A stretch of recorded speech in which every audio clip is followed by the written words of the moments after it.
रमा हृदयेश जय चित्प्रकाश जय तरिगोण्डेश जय वेङ्कटेश जय रजताद्रीश जय पार्वतीश जय सर्वभूतेश चन्द्रसङ्काश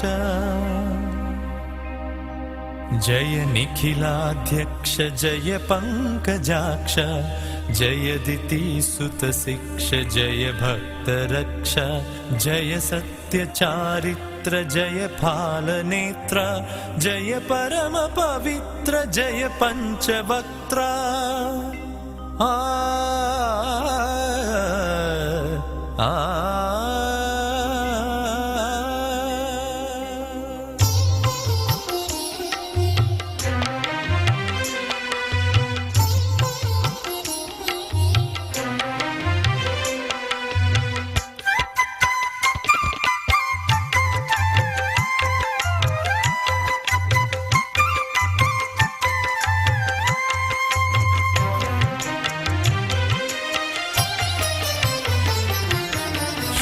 శివుడంటేనేమి కేశవుడంటేనేమి శివకేశవుల చిత్తస్థితి భేదమేమి శివుడంటేనేమి కేశవుడంటేనేమి శివకేశవుల చిత్తస్థితి భేదమేమి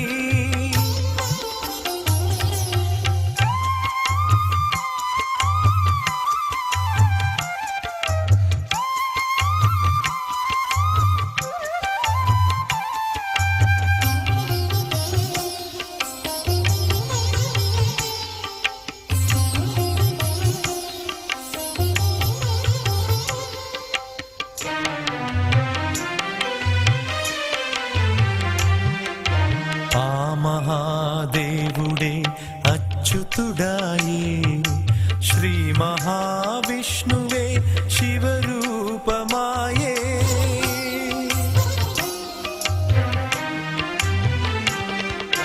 आ महादेवुडे अच्युतुडाये श्री महाविष्णुवे शिवरूपमाये श्री महाविष्णुवे शिवरूपमाये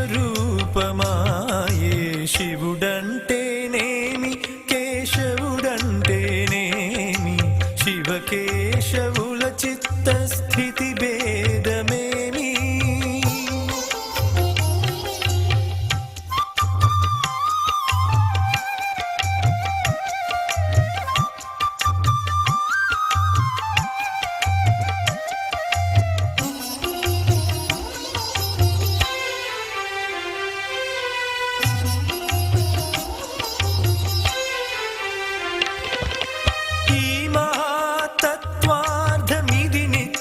మాయే సోముడే నరసింహ నాముడు అతడాయే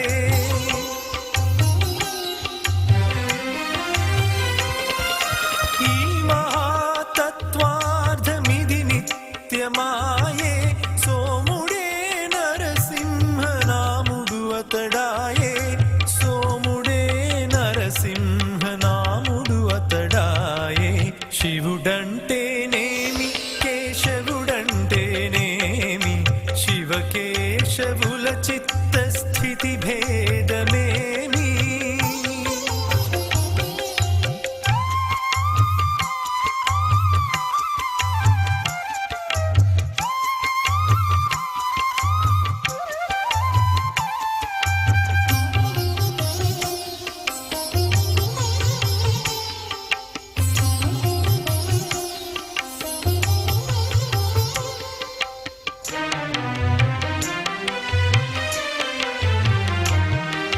स्वामी श्री तरिगोण्ड नरहरियाये सामाद्रिवासुडु शिव शंभुडाये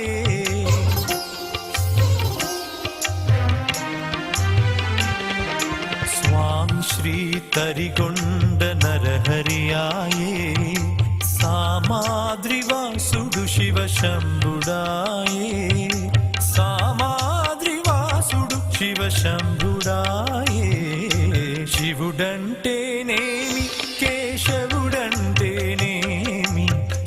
కేశవుల చిత్తస్థితి భేదమేమి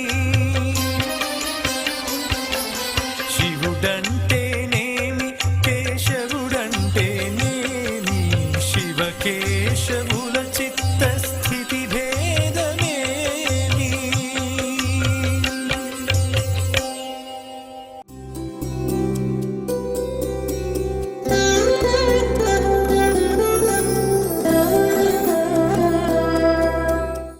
జ్ఞానము లేకను భువిలో మానవ జన్మంబునెత్తి మరి మరి భ్రమలన్ పానము చేయుచు తిరిగితి కానక నీ మహిమలిలను కలియుగరామా. అత్యంత పవిత్రమైనటువంటి ఈ చైత్రమాసంలో శుభోదయ వేళలో దేవదేవుడైనటువంటి శ్రీమన్నారాయణుణ్ణి, కలియుగ ప్రత్యక్ష దైవమైనటువంటి శ్రీ వెంకటేశ్వర స్వామి వారిని పరిపరి విధాలుగా శరణాగతి చేస్తూ ఉత్తమమైన ఈ చైత్రమాస శుభోదయ సమయాన్ని మనం చరితార్థం చేసుకుంటూ ఉన్నాం.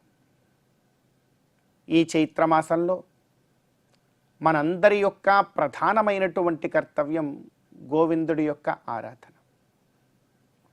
గోవిందుణ్ణి ఎంతగా భక్తి ప్రపత్తులతో మనం ఆరాధన చేస్తామో అంత గొప్పదైనటువంటి ఫలాన్ని మనమందరం కూడా పొందవచ్చు.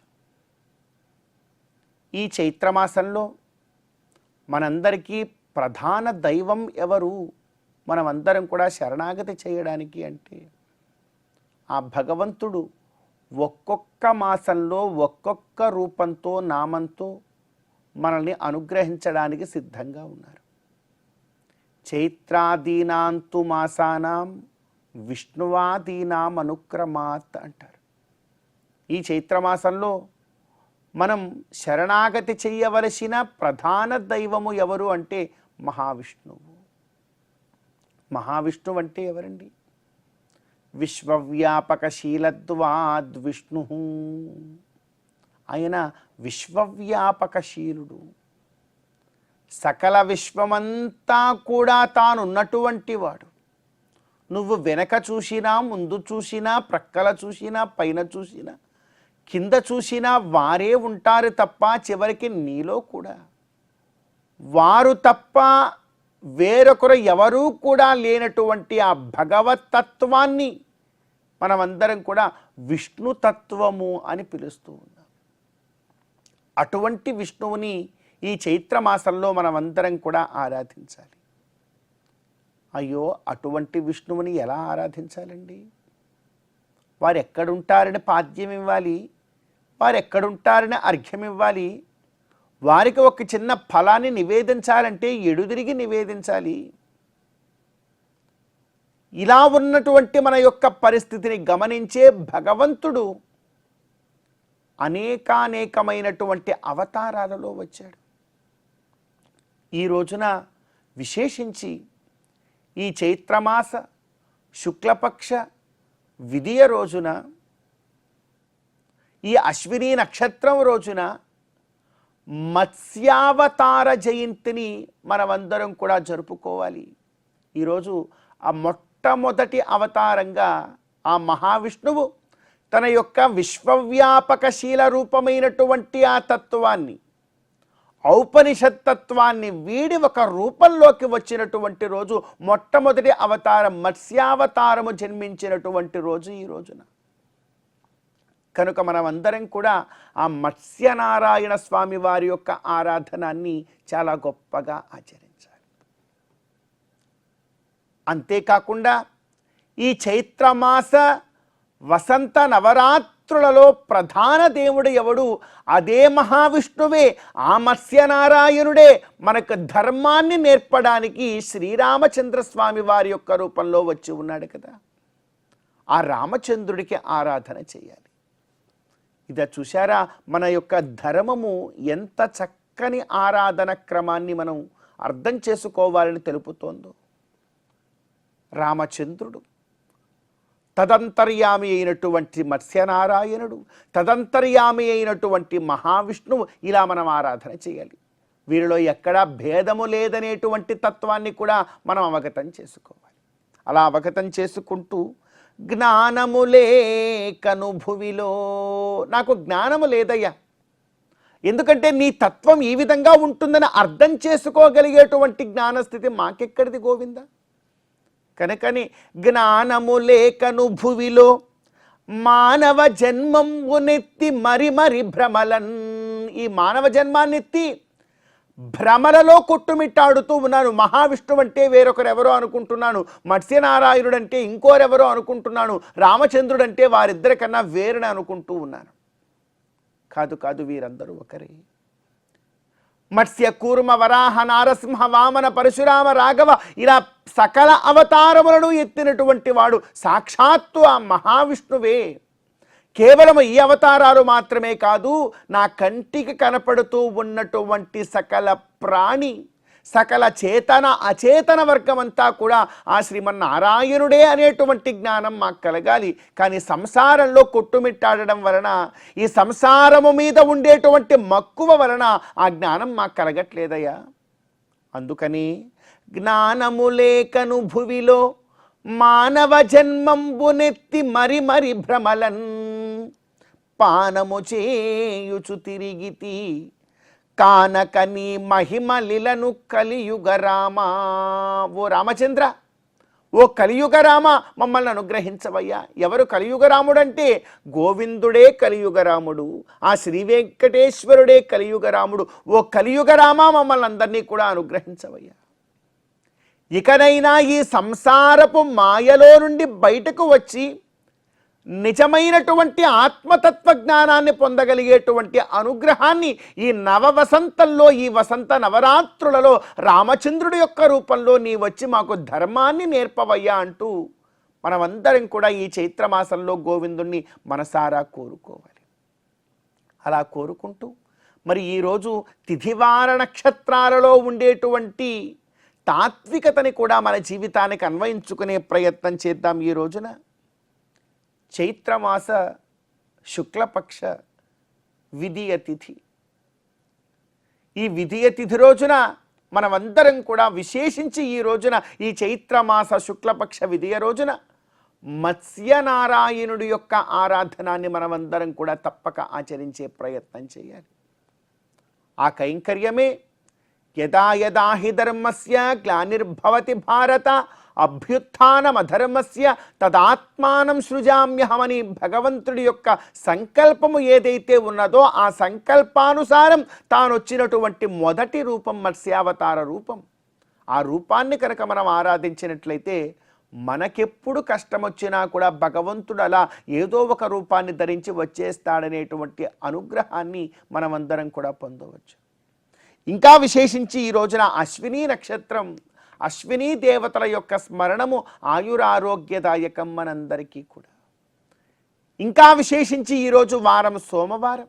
ఈ సోమవారం రోజున ఆ పరమశివుడి యొక్క ఆరాధనాన్ని గనక మనం అందరం కూడా చేసినట్లయితే ఇప్పటిదాకా మనం మాట్లాడుకున్నటువంటి వేదాంత జ్ఞానము ఏదైతే ఉన్నదో ఆ జ్ఞానాన్ని అనుగ్రహించగలిగినటువంటి జ్ఞాన ప్రదాత పరమశివుడు.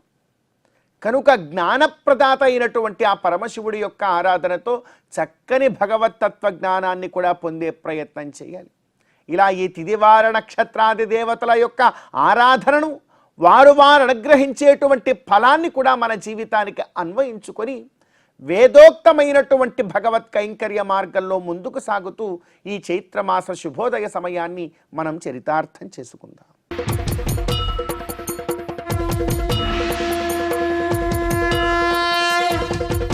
ఏడేడు జన్మలకు మా దైవమీవనుచు వేడెదము వెంకటేశ. నీ రూపు నీ చూపు, నీ రూపు నీ చూపు చింతలను అవిబాపు నీ చెంత చేర్చవయ్యా. మమ్ము చల్లగా చూడవయ్యా. ఏడేడు జన్మలకు మా దైవమీవనుచు వేడెదము వెంకటేశ.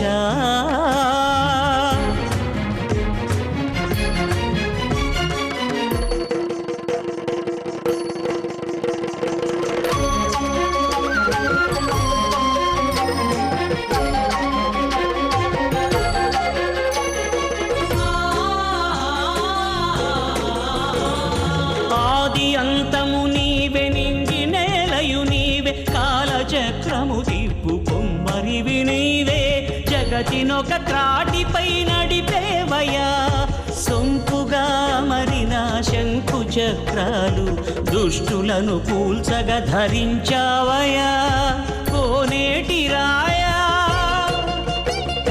ముక్తి ప్రదాయ కోనేటి రాయా ముక్తి ప్రదాయ శ్రీ చిద్విలాస శ్రీ వెంకటేశ ఏడేడు జన్మలకు మా దైవమీవనుచు వేడెదము వెంకటేశ వేడెదము వెంకటేశ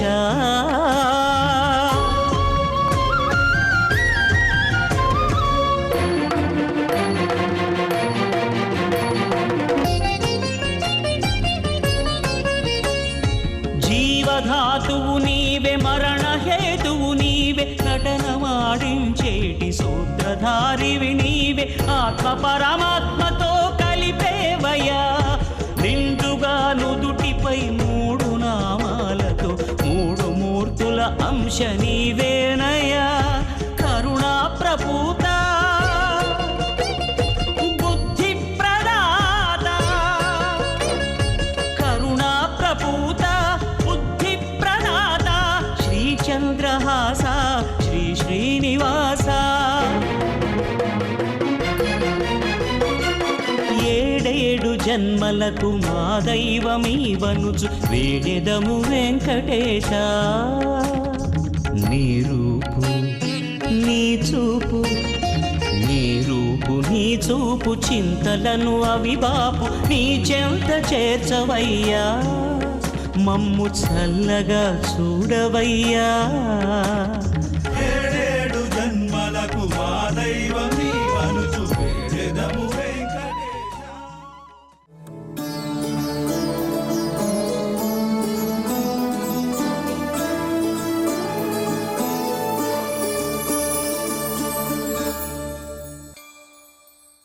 ప్రపద్యేతంగిరిం ప్రాయః శ్రీనివాసానుకంపయా ఇక్షుసారస్రవంతే వయన్మూర్త్యా శర్కరాయితం. శ్రీవారి వైభవంతో పాటు దేవాలయ వైభవాన్ని కూడా మనం తెలుసుకోవాలి. ఆ రీతిలో స్వామివారు వేంచేసి ఉన్నటువంటి ఆ దివ్య దేవాలయం, దానికి విమాన ప్రదక్షిణమని ఒక ప్రదక్షిణం ఉన్నది. మహాప్రదక్షిణం ఉంటాయి, కానీ విమాన ప్రదక్షిణమని ఒకటి ఉంటుంది. వెండి వాకిలి ద్వారా మనం లోపలికి చేరుకుంటున్నాం. అటువంటప్పుడు ఆ విమాన ప్రదక్షిణం ఏదైతే ఉందో అది శ్రీవారి ప్రధాన ఆలయం చుట్టూ 235 అడుగుల పొడవుది. తూర్పు నుంచి పడమరకు 160 అడుగుల వెడల్పు దక్షిణం నుంచి ఉత్తరానికి కలిగి దీర్ఘ చతురస్ర ఆకారంలో ఉన్నటువంటి ఆ ప్రదక్షిణ మార్గం ఇది. 2వ గోపుర ప్రాకారానికి, స్వామివారి ఆ వైకుంఠ ప్రదక్షిణ మార్గానికి కూడా ప్రాకారానికి నడుమ నెలకొన్నటువంటి మార్గం. ప్రధాన ఆలయం చుట్టూ ప్రదక్షిణ మార్గం అనేది తూర్పున పశ్చిమాన సుమారు 15 అడుగుల వెడల్పుతోనూ, దక్షిణం వైపు సుమారు 30 అడుగుల వెడల్పుతోనూ, ఉత్తరం వైపున సుమారు ఒక 20 అడుగుల వెడల్పుతోనూ విస్తరించి ఉన్నది అని మనకు చరిత్రకారులు తెలియజేసి ఉన్నారు. ఇది స్వామివారు ఎక్కడ వేంచేసి ఉన్నారో ఆ పైన విమానం ఉంటుంది. దేవాలయం అన్నప్పుడు గోపురం, విమానం, ధ్వజస్తంభం చాలా ముఖ్యం. ఆ విమానానికి ఆనందనిలయ విమానం అని పేరు. ఆ ఆనందనిలయ విమానానికి మనం ప్రదక్షిణంగా వెళ్ళేటువంటి ఒక మార్గం ఏదైతే ఉందో దాని విమాన ప్రదక్షిణ మార్గం అని చెప్తూ ఉంటాం. తెల్లవారుజామున సుప్రభాతం, ఆ సుప్రభాతం జరిగిన తరువాత భక్తులు పుష్కరిణిలో వాళ్ళు మునకలిడి స్నానం చేసి అలాగే తడిబట్టతో వచ్చి ఈ ప్రదక్షిణ మార్గంలోనే అంగ ప్రదక్షిణం చేస్తారట. ఈనాటికి కూడా జరుగుతుంది. అంటే మన యొక్క మొక్కు భగవంతునికి సర్వస్వాన్ని సమర్పించాలి. ఆ తడి బట్టతో పుష్కరిణిలో స్నానం చేయడం, రావడం, అచ్చటి నుండి ప్రారంభించి ప్రదక్షిణం చేసి అక్కడే ముగించారు. ఇది అంగ ప్రదక్షిణం అని చెప్తూ ఉంటారు. ఆ భక్తి ప్రపత్తులతో దానికి పొర్లు దండాలు అని కూడా వ్యవహారం ఉన్నది. అలా భక్తితో ఆ పొర్లు దండాలంతా చేస్తారు. తరువాత విశేషంగా ఆ విమాన ప్రదక్షిణంలో ఎవరెవరు ఉన్నారు, ఏ ఏ మండపాలు ఉన్నాయి అన్నప్పుడు మనకు ఎడమ పక్కన ఒక స్వామి కనిపిస్తారు. మొట్టమొదటగా వెండివాకిలి దాటి లోపలికి వచ్చే సందర్భంలో ఎదురుగా ఒక అద్భుతమైనటువంటి ఒక విగ్రహం, బంగారు విగ్రహం. ఎవరు అంటే రంగనాథ స్వామి అక్కడ వేంచేసి ఉంటాడు. అది మాత్రం కాదు, ఇక్కడ అలా ప్రదక్షిణంగా వచ్చినప్పుడు వరదరాజస్వామి వారి ఆలయం, పోటు వంటశాల, వకుళమాలిక, ఇప్పుడు కొత్తగా మనకు అచ్చట ఉన్నటువంటి పరివార దేవతలంతా కూడా అక్కడే చేశారు. తీర్థం షఠారి అంతా ఇస్తున్నారు. అదే ప్రకారం అక్కడ బంగారు బావి ఉన్నది, అంకురార్పణ మండపం, యాగశాల, నాణాల పరకామణి, ఒకానొకప్పుడు కళ్యాణ మండపం ఉండేది అక్కడ, నోట్ల పరకామణి. ఇలా వస్తూ ఉంటే రికార్డసులు, వేదపారాయణం, సబేరా అనేటువంటి సభ అరా అనేదాన్ని సబేరా, అచ్చట భగవంతుడికి ఏదైతే విశేష ద్రవ్యాలను సమర్పిస్తూ ఉంటామో అవి అన్నీ కూడా అక్కడే ఉంచబడతాయి. తరువాత తాళ్లపాకం అర, అలాగే భగవద్రామానుజుల వారు సన్నిధి భాష్యకారులు అని అక్కడ రాసుంటుంది. అలా వస్తే యమునత్తుర, అలాగే యోగ నరసింహస్వామి అక్కడ వేంచేసి ఉంటారు. పరిమళపు అర, అలాగే శ్రీవారి హుండి, విశ్వక్సేనుల వారి యొక్క సన్నిధి. ఇలా విమాన ప్రదక్షిణ మార్గంలో ఉన్నటువంటి ఒక విశేషాలు చుట్టుగుళ్ళు అని మనం అనొచ్చు.